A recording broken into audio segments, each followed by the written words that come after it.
Rashid talks. എല്ലാവരും പറഞ്ഞിട്ടുണ്ടാവും എന്ന് വിചാരിക്കുന്നു. ഒരു യുവതി കാരണം യുവാവ് മരിച്ചു.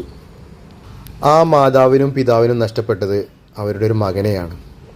ആ മകന് വേണ്ടി എന്ത് പ്രതിഫലമാണ് നമ്മുടെ ഈ ഗവൺമെൻറ് കൊടുക്കുക? യുവതികൾക്ക് മെൻസ് കമ്മീഷൻ, മറ്റേ കമ്മീഷൻ, ഫെമിനിസ്റ്റ്, തേങ്ങ മാങ്ങ എല്ലാം ഉണ്ട്. ഈ ആണുങ്ങൾക്ക് എന്തുണ്ട്? നമ്മുടെ നാട്ടിൽ എന്തൊക്കെ നെറുകേടുകൾ നടക്കുന്നു. ഒരു ചെറു കുഞ്ഞിനെ പോലും വെറുതെ വിടുന്നില്ല.